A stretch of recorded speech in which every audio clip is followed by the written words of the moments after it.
Avant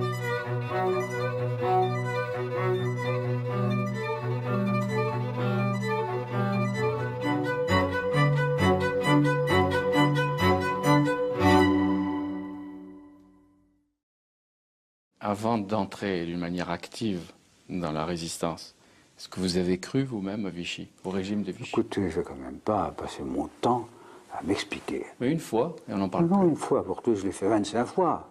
Ça suffit. Ça suffit. Et je ne donnerai aucune explication, autrement que celle que j'écrirai moi-même. Ça suffit. Alors, le cas de François Mitterrand est un cas infiniment intéressant, d'abord parce que François Mitterrand est le premier président de gauche de la Ve République.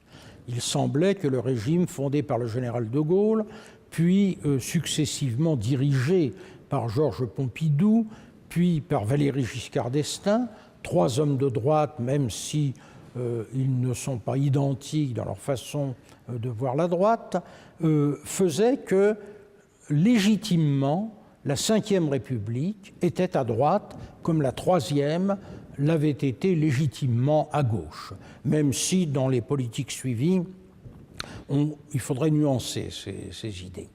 Il n'en reste pas moins que François Mitterrand est effectivement le premier président que le suffrage universel porte au pouvoir et qui se réclame d'une politique de gauche.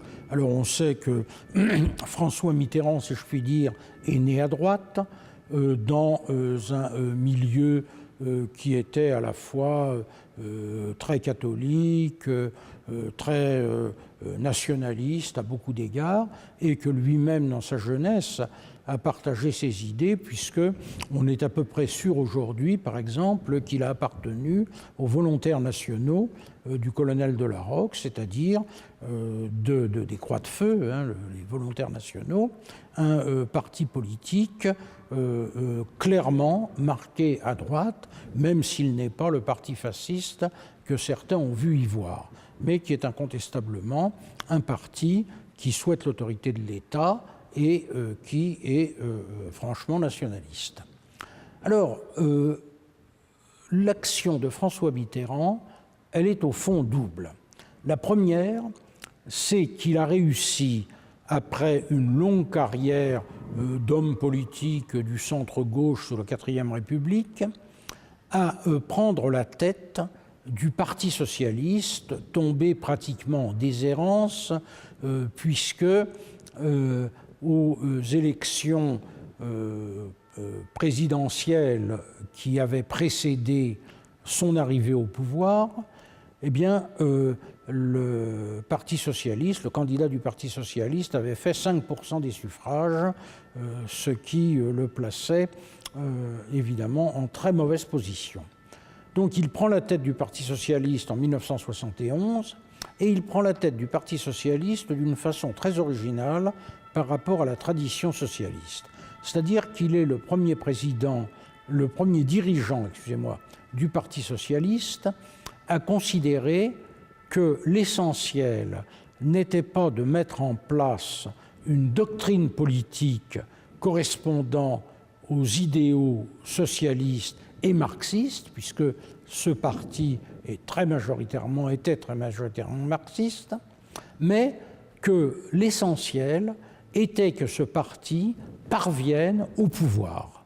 Et par conséquent, sa très grande originalité par rapport à tous les dirigeants socialistes, c'est cette conception que lorsqu'on fait de la politique, l'essentiel, c'est de prouver au pouvoir ses idées. Et il conduit effectivement le Parti socialiste au pouvoir, alors avec l'idée tout de même que désormais, on va changer la société. Et le mot d'ordre, c'est la rupture avec le capitalisme. Et François Mitterrand va pendant quelques années, en gros de 1981 à 1984, tenter cette expérience de rupture avec le capitalisme qui échoue très largement. Elle échoue très largement, à la suite de quoi François Mitterrand va prendre un tournant, bien que ce tournant soit nié, qui est au fond celui des socialistes lorsqu'ils arrivent au pouvoir, c'est-à-dire qu'ils arrivent au pouvoir en hommes de parti, décidés à mettre en avant les conceptions de leur parti, et que, placés à la tête de l'État, ça a été le cas de Léon Blum dans l'entre-deux-guerres, ils se rendent compte que diriger un État, c'est diriger l'ensemble de la société et non pas seulement jouer le jeu du prolétariat que le Parti socialiste entend représenter.